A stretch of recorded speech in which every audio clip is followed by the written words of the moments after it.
کچھ لوگ اولاد نہ ہونے کی صورت میں اپنے رشتہ داروں سے بچوں کو گود لے لیتے ہیں اور ان کی پرورش کرتے ہیں، ان کو پالتے ہیں، اور یہ رجحان ہمارے معاشرے میں کچھ زیادہ دیکھنے میں آ رہا ہے کہ اگر کسی کے ہاں 5 سال 10 سال اولاد نہ ہو تو وہ اپنے کسی عزیز رشتہ دار سے اس کا بچہ گود لے لیتا ہے، جس کو لے پالک کہا جاتا ہے، اور پھر اس کی پرورش کرتا ہے۔ یہ طریقہ، یہ سلسلہ اگر اس وجہ سے ہو کہ اس بچے کے خرچے خود اٹھائیں گے، اس کی ساری ذمہ داریاں خود پوری کریں گے، تو یہ تو ایک اچھا کام ہے، اچھا عمل ہے، لیکن اس میں کچھ ایسے معاملات بھی ہیں کہ جن کی طرف توجہ کرنا، جن کا خیال کرنا ہر ایک کے لیے ضروری ہے۔ اگر ان معاملات کی طرف توجہ نہ کی گئی، خیال نہ کیا گیا،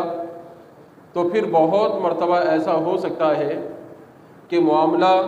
حرام کی طرف چلا جائے۔ آدمی اپنی دنیا کو بہتر کرنے کے چکر میں، دوسرے کی اولاد کو اپنی اولاد بنانے کے چکر میں گناہوں کا مرتکب ہو جائے تو یہ اس کے لیے بہت بڑی بدنصیبی کی بات ہوگی۔ تو لہٰذا اگر کسی شخص کو گود لینے کی ضرورت پڑے کہ وہ کسی کا بچہ گود لے، تو چند چیزیں اسے اپنے پیش نظر رکھنی ہوں گی۔ پہلی چیز وہ یہ ہے کہ بچہ جس کا ہے اس بچے کو ولدیت اسی کی دینی ہوگی، اپنی ولدیت نہیں دے سکتے۔ سورہ احزاب میں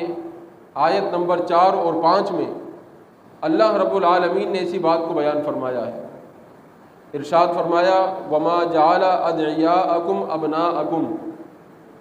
اللہ رب العالمین نے تمہارے منہ بولے بیٹوں کو تمہارا حقیقی بیٹا نہیں بنایا، جن کو تم نے گود لے کر پالا ہے، پرورش کی ہے،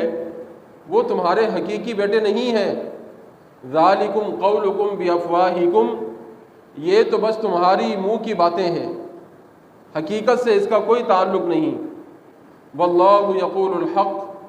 اللہ تعالی حق بیان فرماتا ہے۔ وہو یہدی السبیل، اور وہی راہ مستقیم کی طرف رہنمائی فرماتا ہے۔ اب اس آیت مقدسہ میں اللہ رب العالمین نے یہ بتا دیا کہ اگر کسی بچے کو گود لیا جائے تو اس بچے کی ولدیت تبدیل نہیں کر سکتے، ولدیت وہی رہے گی جو اس کا حقیقی والد ہے۔ آگے اللہ رب العالمین نے آیت نمبر 5 میں بیان فرمایا ادعوہم لآبائہم هو اقسط عند اللہ، کہ ان بچوں کو ان کے باپ کے نام سے ہی پکارو، اور یہی بات اللہ کے نزدیک زیادہ انصاف والی ہے۔ یہاں بھی اللہ رب العالمین نے یہ بیان فرما دیا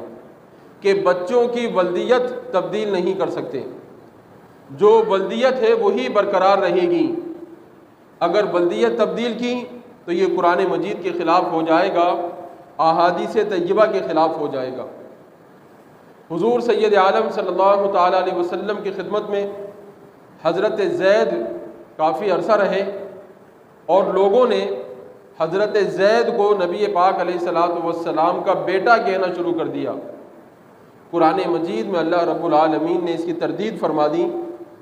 ما کان محمد ابا احد من رجالکم، کہ محمد صلی اللہ علیہ وسلم تم مردوں میں سے کسی کے والد نہیں ہے، کسی کے باپ نہیں ہے۔ یعنی اگرچہ حضرت زید نے نبی پاک علیہ السلام کی خدمت میں زندگی گزاری، آپ کی رفاقت، آپ کی صحبت میں زندگی گزاری، پھر بھی ان کو حضور کا بیٹا نہیں کہا جا سکتا۔ تو یہاں منع کر دیا گیا، اور قرآن مجید کی 2 آیات طیبات آپ کے سامنے تلاوت کی، وہاں بھی اس بات سے منع کر دیا کہ بچے کو ولدیت وہی دی جائے گی جس کا وہ بیٹا ہے۔ دوسرا جو اس کو لے کر پال رہا ہے، جو مربی ہے، جو اس کا سرپرست بن کر اس کی دیکھ بھال کر رہا ہے، وہ اپنی ولدیت کسی صورت بھی بچے کو نہیں دے سکتا۔ اور احادیث طیبہ میں نبی اکرم صلی اللہ تعالیٰ علیہ وسلم نے کیا ارشاد فرمایا؟ صحیح بخاری شریف کی حدیث پاک،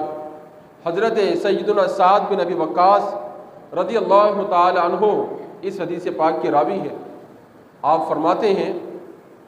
کہ رسول اکرم صلی اللہ تعالیٰ علیہ وسلم نے ارشاد فرمایا من ادعا الی غیر ابی وہو یعلم انہ غیر ابی فالجنت علیہ حرام، کہ جو شخص اپنا تعلق اپنے باپ کے علاوہ کسی اور کی طرف جوڑے، کسی اور کی طرف اپنا نسب منسوب کرے، حالانکہ وہ یہ جانتا ہے کہ یہ میرا باپ نہیں ہے، پھر بھی وہ اس کو اپنا باپ کہے، تو فرمایا رسول پاک علیہ السلام نے ایسے شخص پر جنت حرام ہو جاتی ہے۔ غور کریں